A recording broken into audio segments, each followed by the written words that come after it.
A man lived in an airport for 18 years. Not because he was trapped, because the system lost him and never noticed. You ever stand in an airport line long enough that you start to feel like you just don't exist anymore? Like you're just another face in a herd of people no one is really seeing? This man didn't just feel that. He lived it for 18 years.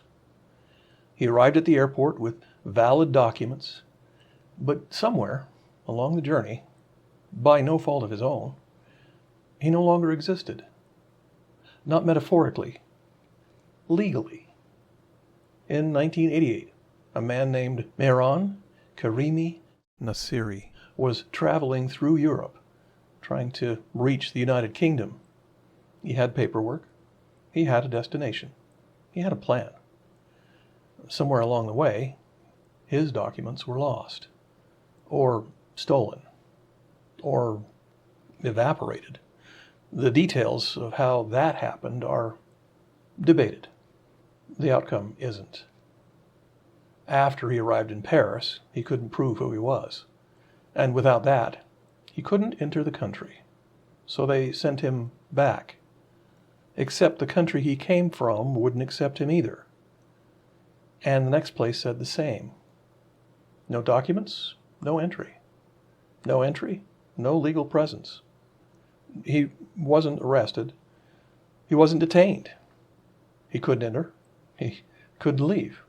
He was not allowed.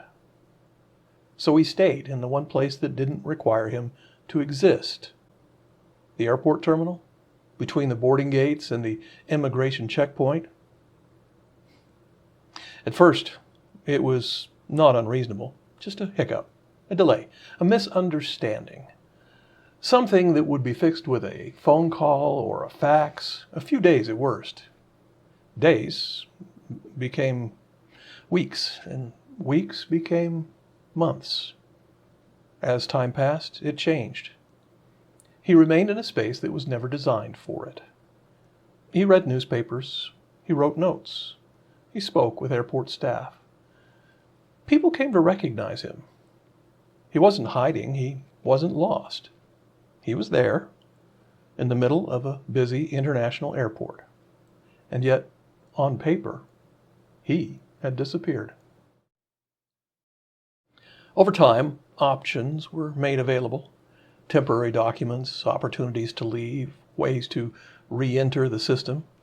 But by then, it had changed. The place that was supposed to be temporary had become familiar, and the world outside it wasn't. After years of being told he didn't exist, stepping back into a system that required proof wasn't simple anymore. He remained for 18 years. In 2006, he was hospitalized and removed from the airport. His time at the terminal ended. But the systems that created it didn't end. Nothing about what happened required an extraordinary person. It required documents, rules, and a system that recognizes what it can verify. And when any one of those things falls out of alignment, you can be standing in the middle of the world and yet not be recognized. So here's an ounce. The difference between someone and no one is whether the system agrees. And yet, he was there the whole time. That's it. An ounce submitted for your consideration.